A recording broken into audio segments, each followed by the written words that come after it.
Welcome to Vietnam Viewpoints, a conference on American policy in Southeast Asia. For those of you who have not attended some of our previous functions, Vietnam Viewpoints is a program sponsored by ASUCLA and initiated and organized by the Thomas Jefferson Club, consistent with the club's motto, dialogue, not diatribes. We have tried to present a variety of speakers on the crisis in Southeast Asia from many points of view, speakers along every line of the political spectrum who could generate some light rather than heat on this crisis. Today we are extremely fortunate in having such a speaker, His Excellency, Thailand's Ambassador to the United Nations and to Canada, Anand Panjarachun. We are fortunate not only because he is an outstanding speaker, but because he brings to us the views of a man from Southeast Asia, from the crisis area itself.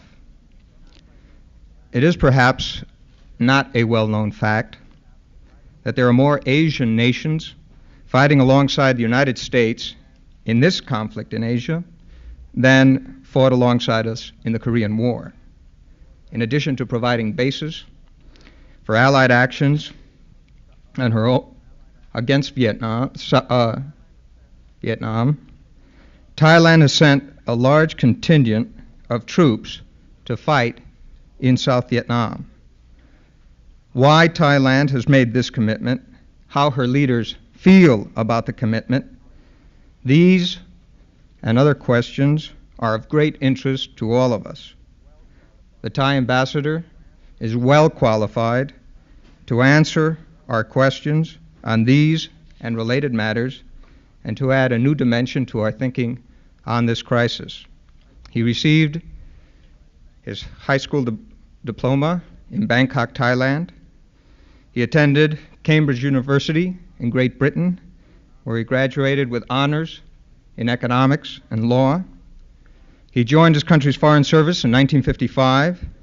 He held the post of third secretary to the SEATO division in the foreign ministry.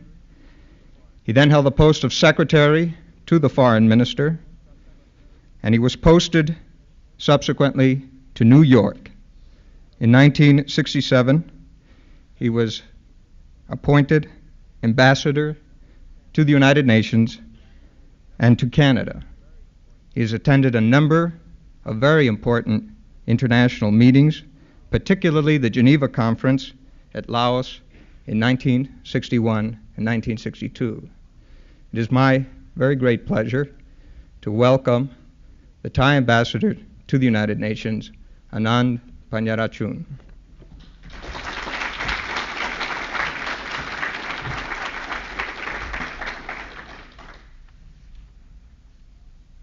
Mrs. Stevens, ladies and gentlemen,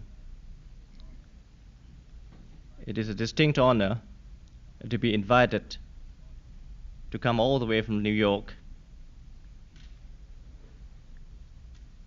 to give an address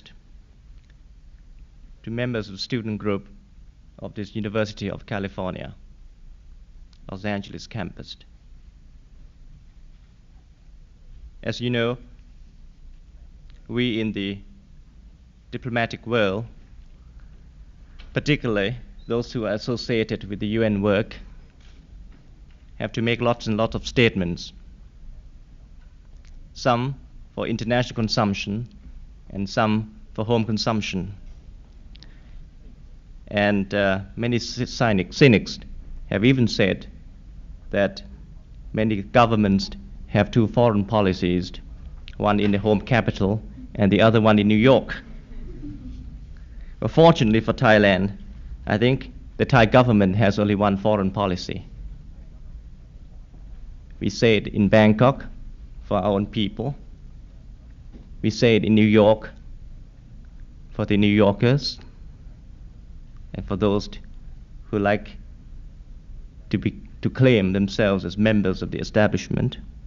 we say it in Los Angeles for those who perhaps regard themselves as belonging both as a Europe-oriented country, state, as well as a Pacific-oriented state.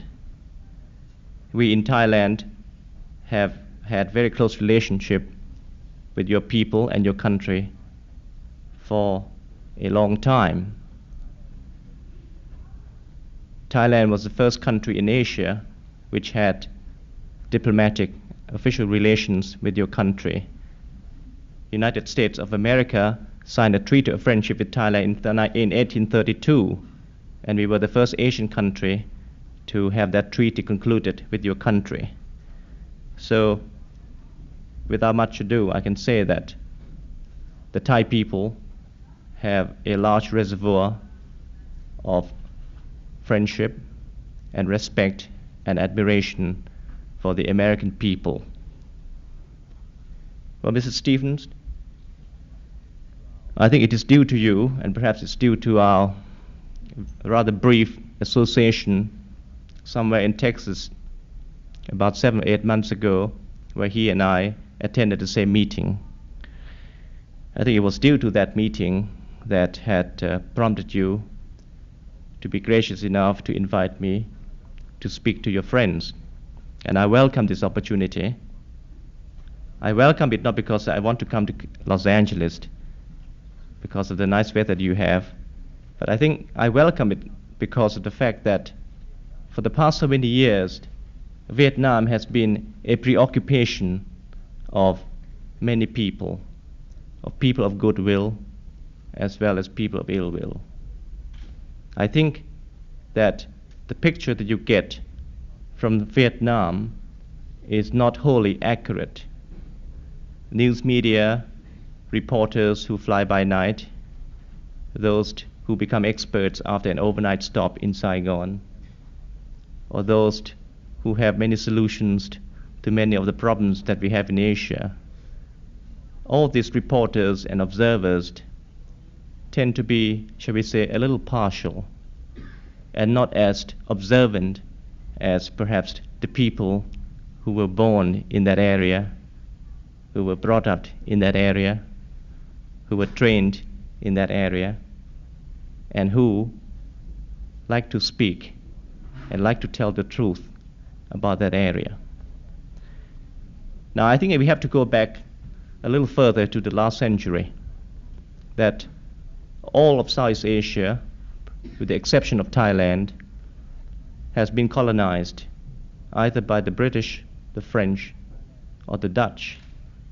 Thailand, luckily for us, was the only country which had been able to preserve its independence and freedom in the last 700 years. We came from the southern part of China. We were driven out by the hordes of Kublai Khan. We have ethnic similarities with the Chinese, and we think we know the Chinese because most of our people come from them. Now, the countries in Southeast Asia have been long divided, one against another. They have been played off one against another. As a result, after the Second World War, when many nations had attained their independence, they all were so proud of their newly gained status of independence, of a new statehood. They were so preoccupied with the nation-building efforts. They were also preoccupied with missionary zeal, this mission of decolonizing other peoples. They had very little contact with one another in the past, and of course the colonial regimes have exploited that situation. They had poisoned the minds of the peoples in Southeast Asia. They had put one up against another. So the idea of working together, of trying to solve the problems of Asia by Asians themselves, did not come to their minds. But since the end of the Second World War, and particularly in the past 10 years, a new development has taken place. I think now there is a greater consciousness of Asian solidarity, of the necessity for Asians to work together, to try to solve their own problems, to know each other, to know each other more closely and to understand one another more, much better. I think this has been brought about to a certain extent, or perhaps even to a great extent, by what many nations are trying to do in Vietnam. When we talk about Vietnam War, many people seem to think only of the killing ratio and the fighting and the atrocities which have been committed, mostly by the Viet Cong. But to us in Asia, the Vietnam War is merely a battle of an overall conflict in Southeast Asia. To us, who are all underdeveloped countries, who have fallen in love neither with capitalism, nor communism, nor socialism.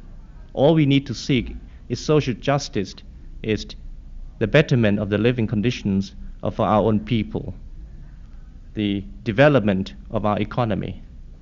This is what we seek.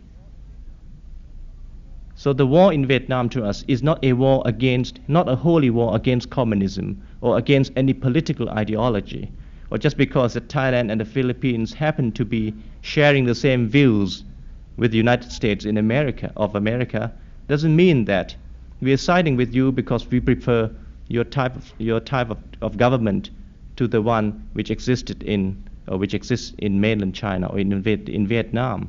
Definitely, personally, we prefer that system, but that is not the cause, that is not the reason for our fighting. The reason for our fighting in Vietnam, in our sharing the burden, responsibility with you, with the Filipinos, with the Australians, with the New Zealanders, with the South Koreans, is this, that there has been an aggression from the North, that the North, that is North Vietnam, has been not invading by regular armed forces, only up to recently they have done that, but since 1955, they have been trying to impose their kind of rule on the people of South Vietnam. And they try to impose it by force. This is the crux of the matter. If they try to do it under peaceful conditions, if they try to do it by evolution, even by general elections, that would have been permissible. But to try to do it by force, by subversion, by violence, by intimidation, by insurgency, that is not acceptable to us, nor I think is acceptable to the people in this country.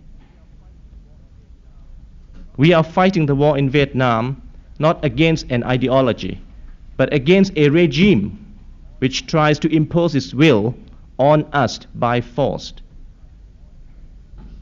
And we try to resist that. If they should renounce that policy, then there is no reason to think that there cannot be any future cooperation between us and them. Now, to us in Asia, this is the point. This is the crux of the matter. This is the meaning of the Vietnam War. Now, when I say this is to us in Asia, I may perhaps be presumptuous in an attempt to speak on behalf of other Asians. I can only speak on behalf of the Thais and Thai government. But I think it is fair to say that the Malaysians, the Malaysians, the Filipinos, even the Indonesians agree with our views. And privately, even the Burmese and the Cambodians agree with us, but because of their non-alignment stance in foreign policies, they cannot afford to take public stands on the Vietnam War. But I think it is generally agreed in Southeast Asia, contrary to what you read in press reports in this country, contrary to what you read in the editorials of New York Times. The countries in Asia are united as one in seeing the necessity for U.S. military presence in our area. Now, we may have some differences as to how much military force should be used in that area. Nobody likes to see force used. And as I said earlier in the press conference, no war is clean war. Every war is dirty. Every war is cruel. But I think that when you live in this country, as I have done in the past 3.5 years, as I have been reading the New York Times, as I have been watching the TV programs on ABC, NBC, and CBS, I cannot help feeling that for those who are not very familiar with the situation, with the true situation in the area, with the meaning of the war in the area, for those who are not familiar, they are bound to get distorted views of the Vietnam War. Because every night you have the war, the fighting brought into your own living rooms by televisions. Whenever there is a fighting breaking out in Saigon, in Cholong, in Hue, in several other places.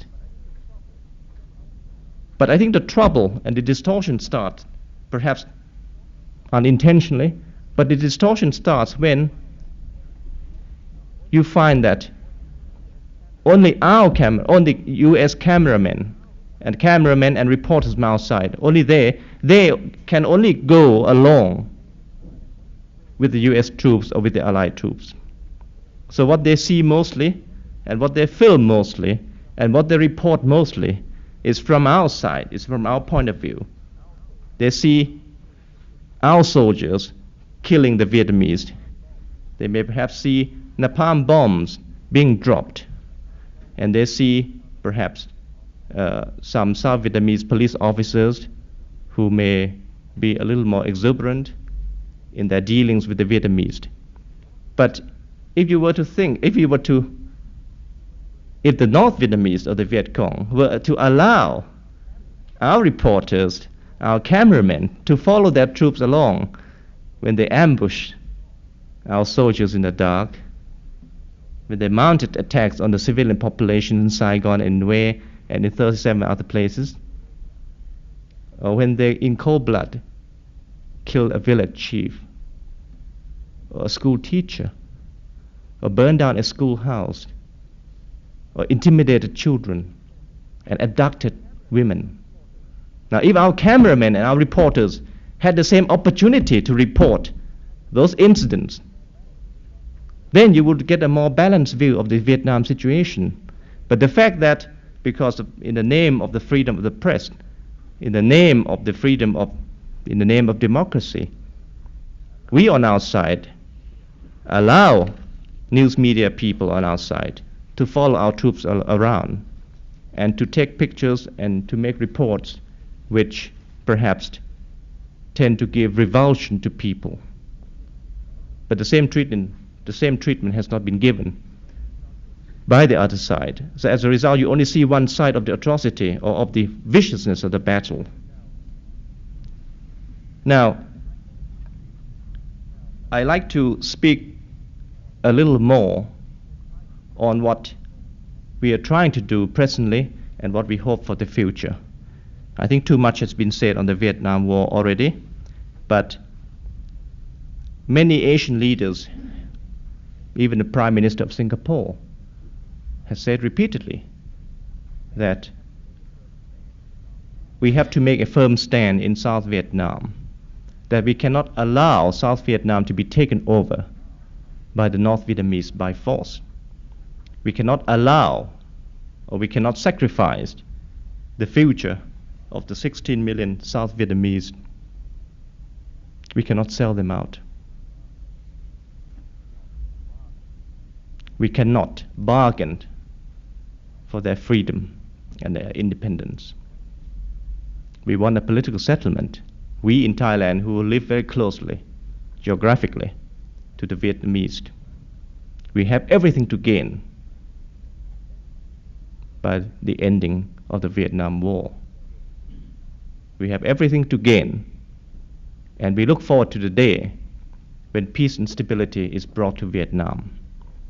But we are not prepared to sacrifice the future, freedom, and independence of the South Vietnamese people. The past 5 or 6 years have brought great changes in the attitudes and the mentality of the Southeast Asian people. There was a time when I remember very distinctly that many people in Asia tended to despair. They all thought that Asian communism was the way for the future. And of course, the fashion at that time was to become a non-aligned country, because many of them thought that if you behave friendly, or if you give friendly treatment to the Chinese communists, then they'll be friendly to you. That policy was followed by many countries, particularly by India, by Burma, by Indonesia, and by Cambodia.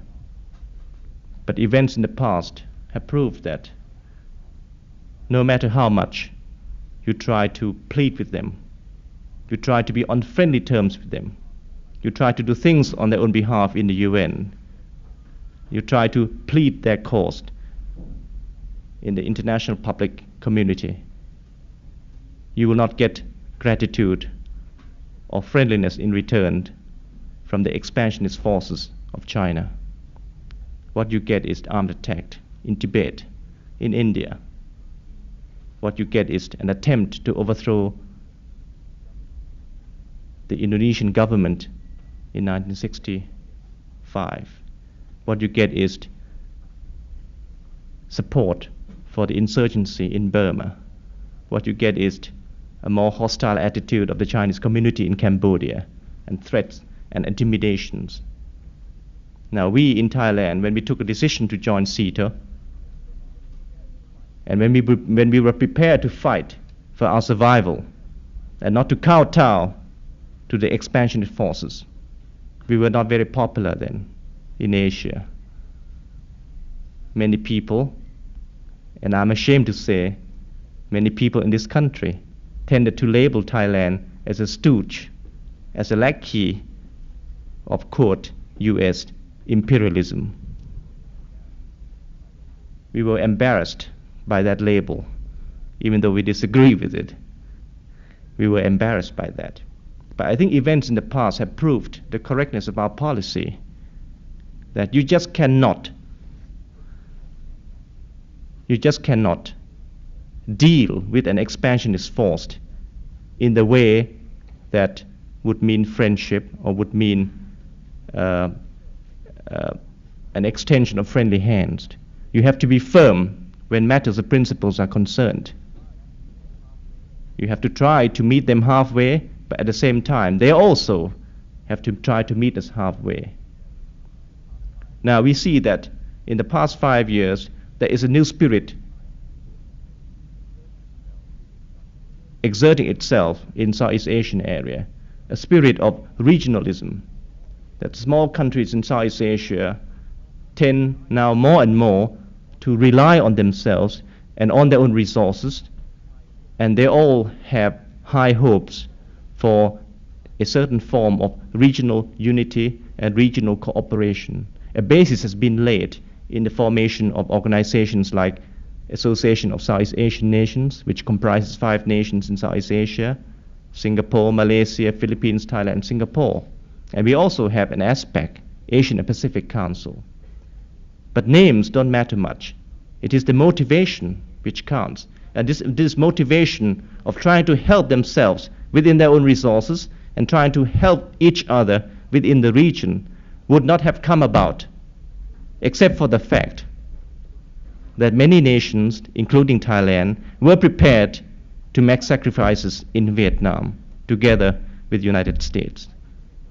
Now this is an intangible result, an intangible outcome of the firm stand that we made in Vietnam. And we have seen some positive developments in the area. We had seen that an attempted communist takeover in Indonesia had failed. We had seen,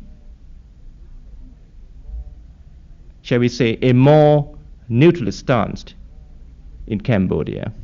Even Prince Sihanouk of Cambodia has said repeatedly, and I quote, he said, "I knew what future awaits Cambodia after the departure or after the withdrawal of American forces from Indochina." He said that publicly, privately. So I think whether you want to withdraw from the area or not, it is up to you. We, for example, the Thais, are not going to plead with you to stay in our area. I think you went into that area not because that you had, shall we say, altruistic motives in regard to the South Vietnamese people. You went there because of your self-interest, perhaps enlightened self-interest. And those enlightened self-interests happen to coincide with our own, perhaps, self-enlightened interests too. If you want to withdraw, it is up to you. Nobody can stop you. Nobody can stop a big power to withdraw.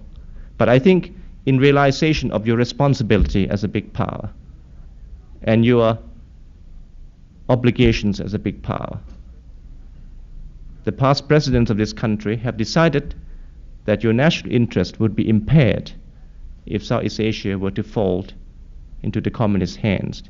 And that policy has been continued for the past so many years. Now it is up to you, to the future generations, to the future voters, to decide whether that policy was the right one or not. We in Asia believed that it was the right policy. It had given us encouragement. It had bought us time. It had helped us to stand more firmly on our own feet. And we ourselves are working towards the day when we can say to you, thank you very much for what you have done for us. But since now we have become, shall we say, a stronger political, economic and social unit, we have a more viable society, I think we can look after ourselves more adequately, and we look forward to the day when you can leave Asia, Southeast Asia, gracefully, peacefully, and in most friendly terms. When that time comes, your withdrawal from the area will be done in such a manner which not only would not impair the friendly relations which have long existed between your country and the area, but would even promote a better and stronger relationship between your country and our countries. Thank you very much.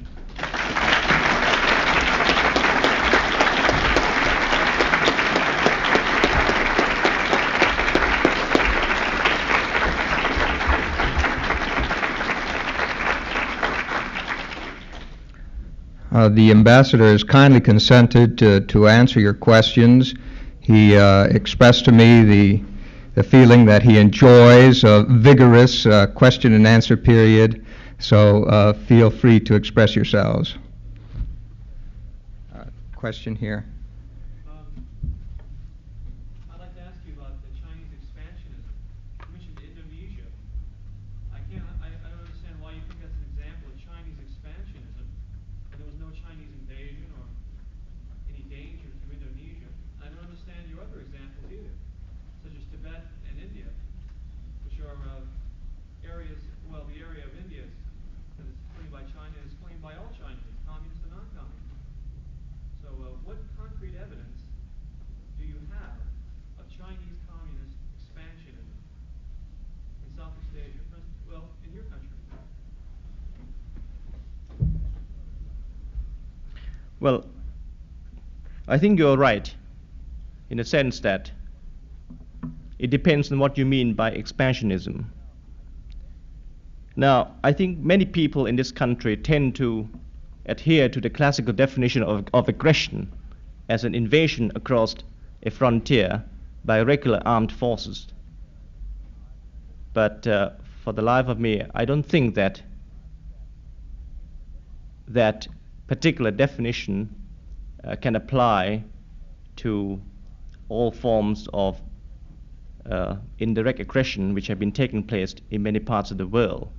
And this indirect aggression in terms of subversion, infiltration, intimidation, and incitement to insurgency and open rebellion against existing government has been sponsored and directed and financed and supported by the Chinese communists for quite some time in many areas, in many parts of the world, particularly in Southeast Asia. Now, when you refer to Indonesia, perhaps you also are aware of the fact that there was a time when the PKI, the Communist Party of Indonesia, had a membership of over, I think, 3 or 4 million in Indonesia. At that time, President Sukarno was the president, and they had Dr. Subandrio as a foreign minister. Now, both President Sukarno and Dr. Subandrio, on the surface, were pursuing what you might call the non-alignment policies. But many people in the area believed that the policies that they were conducting at that time tended to bring Indonesia much closer to the orbit of the Chinese communists. In fact, there was a time when there was even an announcement of an axis between Peking and Jakarta, running through North Vietnam and Korea. You know, Peking, Punyang, Hanoi, Phnom Penh, and Jakarta axis. Now, nobody believed that President Sukarno or Dr. Subandrio were communists or were working against the interests of Indonesia. But many people thought that they were conducting rather adventurous policies, particularly in regard to Malaysia, when they embarked on this confrontation. And as you know, the confrontation policy of Indonesia was supported by very few countries, and one of which was indeed Communist China. And Indonesia, being a very rich country full of resources, was practically bankrupt by the time that Sukarno, by the time of 1965. Now, the Communist Party of Indonesia at that time, under the militant support of Chinese communists in Peking, now there have been evidences of their infiltration of Peking agents into Indonesia, of the financing of the Communist Party in Indonesia by the Chinese communists, and many other concrete evidences to show that the PKI, that is the Communist Party of Indonesia, was in fact a tool, a willing tool of the Peking regime. Now, they made a mistake in trying to stage a coup d'etat against President Sukarno and Dr. Subandrio. In fact, if I recall rightly, they tried to kill 6 or 7 generals in the army who were known to have views and policies against PKI, and they were trying to topple President Sukarno and his regime, and they were trying to install a communist regime in Indonesia. All this was done with the knowledge and support and direction of the Chinese communists. In fact, we know as a fact that the mistake that they made was that, yes, you know, President Sukarno at that time was ill and he was being treated by a Chinese doctor. And the Chinese communists were rather worried as to what would happen if President Sukarno should pass away. So this Chinese doctor perhaps made a wrong diagnosis, and he sent words to Peking to the effect that President Sukarno perhaps would not live long. And that got the Chinese communists rather jittery, because they were afraid that if Sukarno should go, then some army officers might take over and they might be in trouble. So as a result, Peking sent words to PKI to take action, to take immediate action. Luckily for us, they were not able to assassinate one general, who is General Suharto. And as a result, General Suharto and General Nasution were able to roll back the efforts of the PKI to take over Indonesia. Now, when you mention about Tibet and India, I agree with you that both the Chinese communists and the Chinese in Taiwan agree that Tibet is a part of China. But when I refer to Tibet, I was not merely referring to the actual act of taking over Tibet into under control, but I was referring also to the repressive activities which have been conducted against Tibet and against Dalai Lama.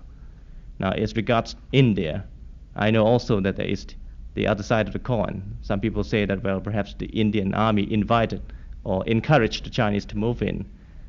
Now, my own feeling is that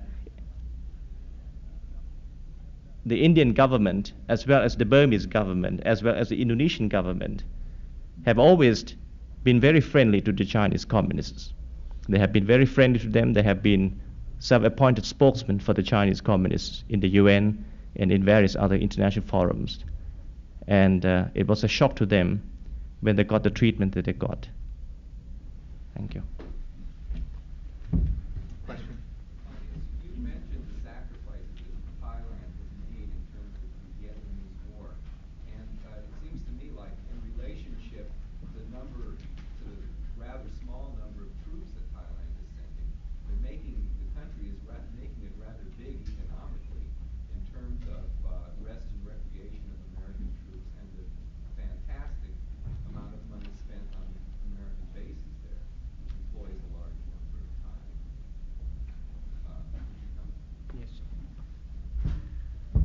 I think this is. Harvey, did you catch the line of the question? Well, I think the point that he was trying to get at is that because of the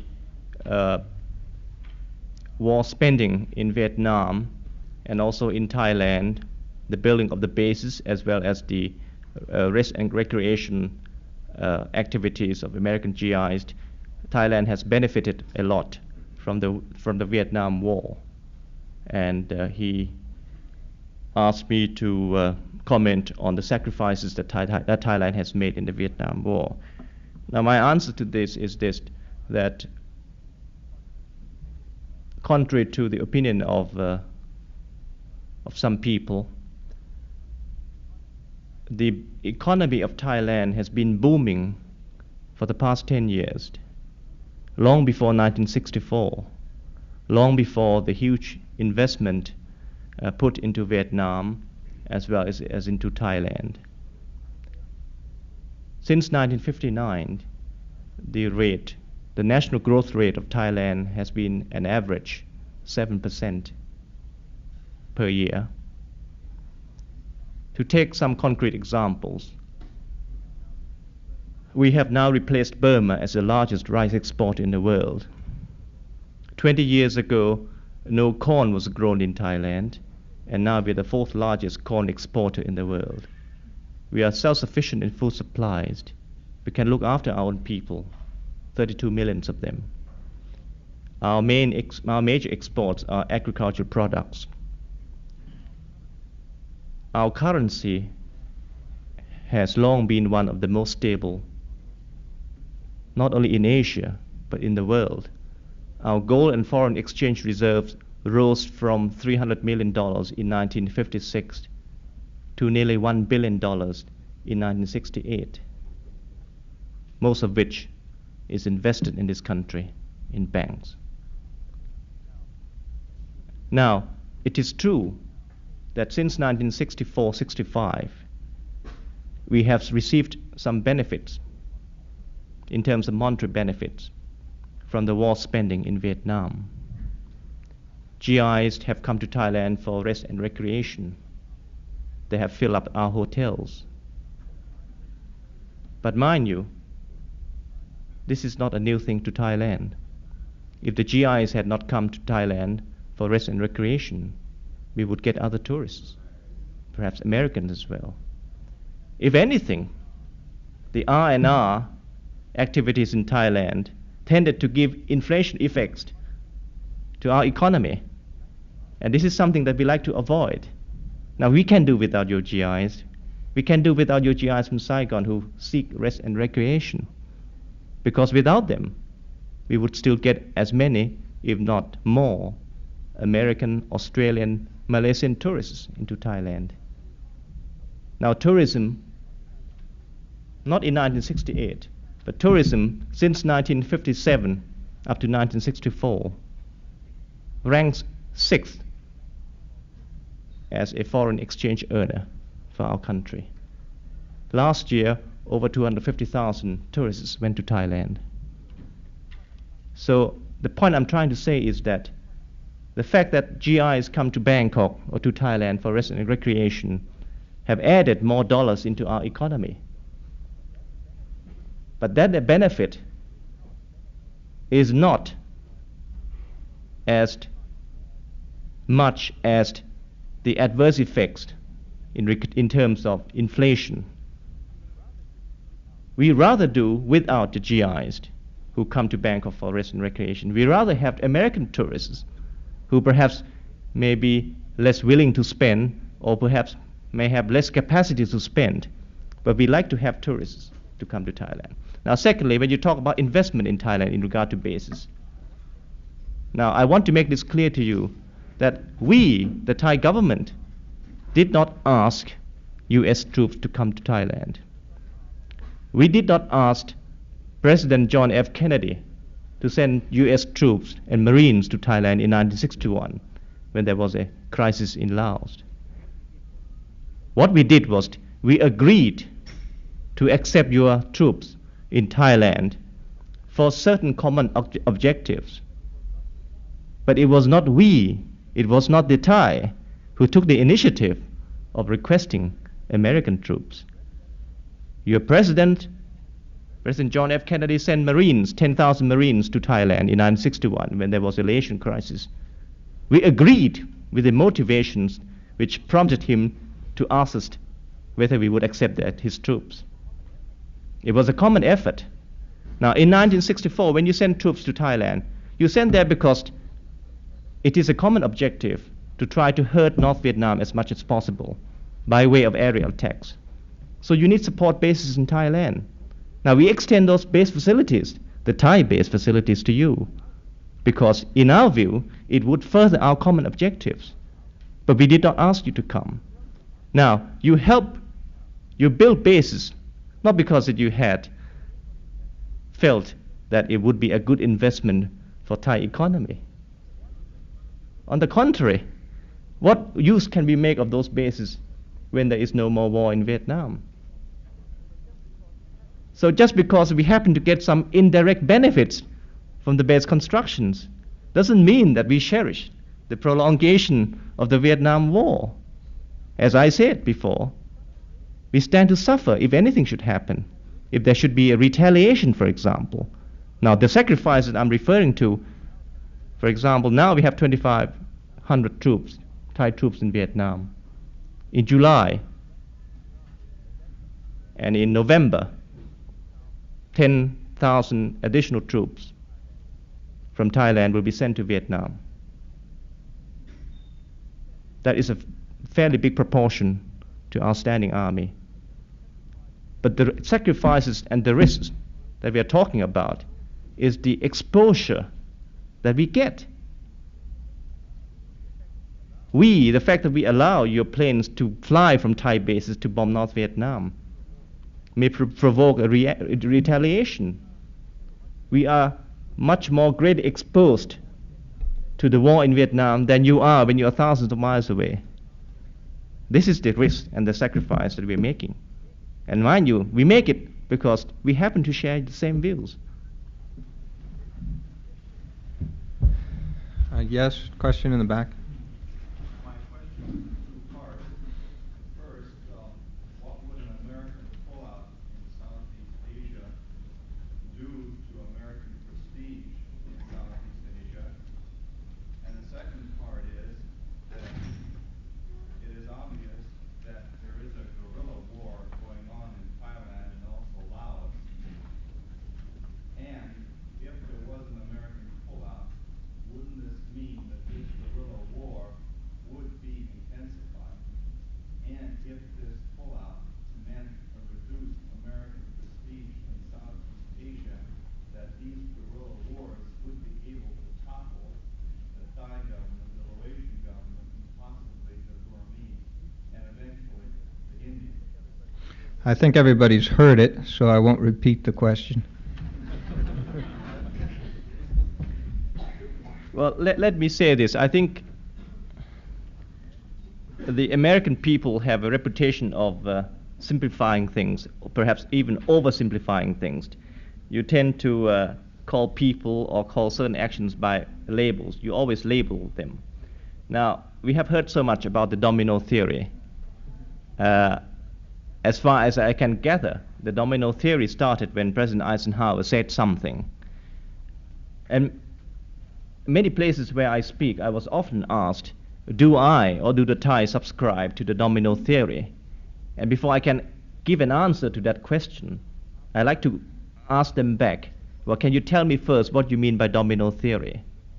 Now, to me, I do not subscribe to the domino theory if it means that should South Vietnam be lost to the expansionist forces, then automatically next day or a day after, Laos would fall, and subsequently Cambodia and Thailand. No, I do not subscribe to that. And I have two reasons. The reason one is that no country is like Vietnam. Now, we are fighting in Vietnam to ensure that there will be no future Vietnams.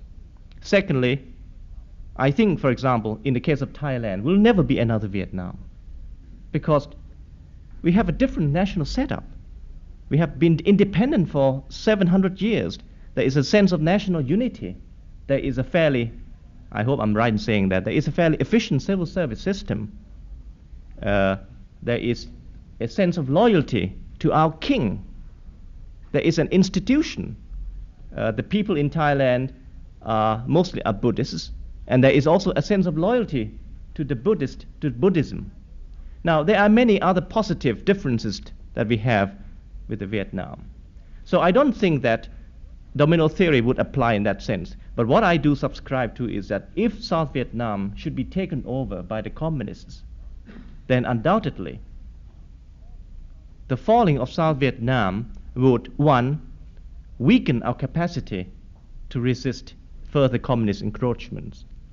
It would weaken the capacity of the Laotians, of the Thais, of the Burmese, and of many other nationals.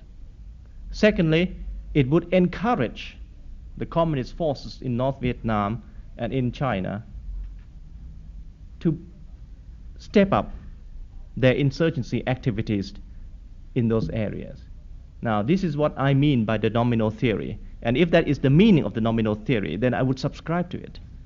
Now, as regards to your second part of your question, I don't think you can compare the situation in Thailand to that of Laos. In the case of Laos, as you know, there has already been a neutrality agreement signed by 14 countries, including Communist China, Soviet Union, and United States of America, and also Thailand. But from the very first day of the signing, North Vietnam did not observe the provisions in the treaty. They failed to withdraw their forces. I believe that United States government withdrew its advisory body of about 600 or 700 army officers from Laos. We did the same thing. And North Vietnam, I think, pulled out something like 14 or 15 so-called North Vietnamese soldiers, when we in fact knew that at that time they had thousands of North Vietnamese troops in Laos. Now, there was a coalition government which was set up in accordance with the Laos agreement, and that coalition government never worked from the very first day.